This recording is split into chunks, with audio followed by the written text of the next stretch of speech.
Hi there and welcome back to another one of our videos. It's Tim here from the Online Physiotherapist, and today we're going to be looking at the early management of ankle sprains. Now, we've all been there. Most of us have twisted our ankles in time, and we simply need to know, how do I best manage that? Now, remember, this is general advice, so if you've got a specific problem, we would recommend that you head across to our website. It's on theonlinephysiotherapist.com, and there you can meet one of our specialist physios who can guide you with a specific bespoke program to your problem and how to get you into that world of less pain and more function. So we're going to bring you today 10 steps about how to best manage that early ankle sprain. Now, the first thing that we need to do is make sure there is no ankle fracture. If you haven't seen it already, we have a video bespoke for diagnosing whether you think that you have an ankle fracture. This uses the Ottawa ankle rules. So first of all, no ankle fracture. The second thing that we need to do is make sure that we're not taking any anti-inflammatories for 48 hours. Now, the research tells us that we need that inflammatory response from our body to help that injury site get the nutrients it needs to help it speed along its recovery. Now, the third thing that we'd recommend doing in that 48-hour period is employing things like compression. So you can get our compression support on our website. We also want to elevate. So the nearest lymph node and lymph glands remove the swelling, okay? And the nearest lymph gland to your ankle is actually in your hip.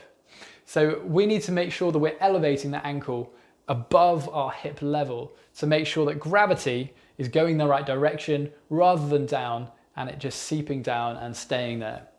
The next thing that we need to look at is ice. Now, ice can be really effective in reducing and constricting the blood vessels surrounding the injury site to reduce swelling. So you can either use kind of frozen peas, you can use a bag of Theraflex, which can be hot or cold, or you can even use kind of pain relieving gels such as BioFreeze. All of these products are on the website where you can get your hands on them. And you can get very specific bespoke ankle supports, which also have a compression and an ice cryotherapy effect as well. So in terms of using these 20 minutes, 3 times a day, we're also going to dig a bit deeper into the evidence of ice. And there are different ways, depending on the body parts, about how to use ice. So make sure you check out our video in the link below. The next thing that we need to look at is early mobilization. So what I mean by that is simply getting weight onto your ankle that is injured. It might seem crazy, but that's what the evidence is supporting in terms of a faster recovery. But do remember, this is general advice. So just make sure that you're taking heed when you do this. And as I said, go to the website if you need a specific diagnosis.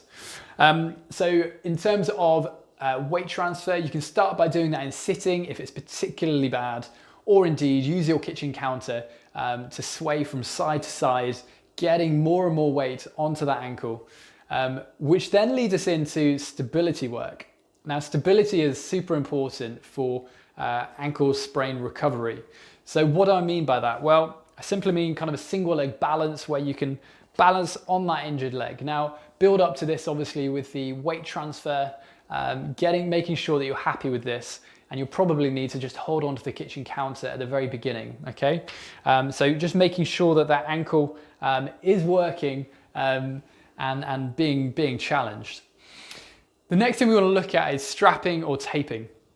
So you can get kinesio tape here, which can come in a long roll, or indeed you can get it where it's pre-cut already. And again, these products are on our website, so you can check them out there for the best products we found. So with this, what you would do is you'd tear it here, you'd take off that tape, and it's just adhesive. And you can also, they're quite stretchy as well. So we're also going to show you how to apply kinesio tape to ankles, to knees, to better support your joints and reduce that pain. So that's the strapping element of things. Now, moving on, we need to make sure that stretching is employed, because when you injure something, invariably everything around it gets very tight and stops you from moving because we ultimately put weight on the opposite side.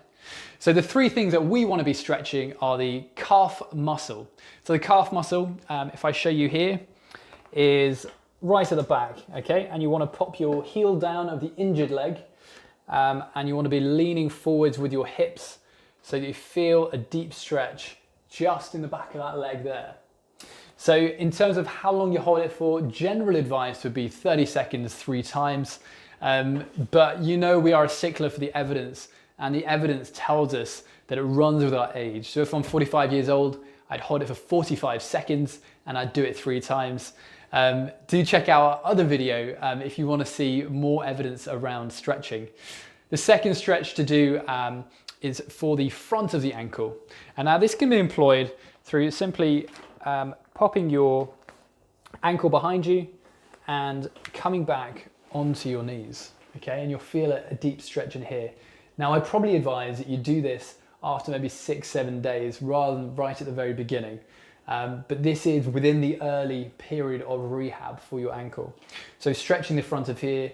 If you want to increase that stretch ever more, then you can roll up a towel, differing the size of that roll depending on what you can manage, and popping that underneath here so that increases the stretch across the front of the ankle. Now the last stretch to do would be for your Achilles tendon.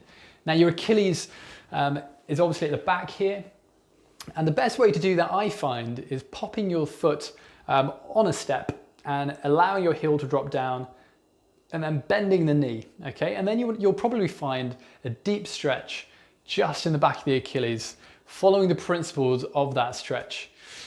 So there are 9 key steps. Now the final one is a bit of a bonus. Now this is isometric strengthening of your ankle. And what do I mean by that? Well, this means using the muscle, providing a small contraction, but yet not using it to its maximal, and so it doesn't cause excessive injury. So I'm going to show you here what I mean by that. I'm going to use my hand here to stop it moving, but ultimately what I want to do is that movement there. Okay, so that's called eversion. So moving my ankle outwards, okay? So this is from the in position, the resistance wants to start here, and just stopping it, I'm just stopping it moving, and that's going to be strengthening the outer aspects of my ankle. Now you can use this against a door, a wall, something that is sturdy and solid.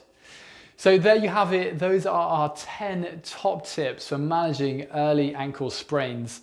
If you have any specific questions, we'd love to hear, so pop them in the comment box below. Make sure you subscribe to our channel. Again, if you want any specific advice, head across to our website, which is the icon is just here to take you there. But most of all, we're so happy that you joined us today, and we really look forward to joining again with you soon. Take care.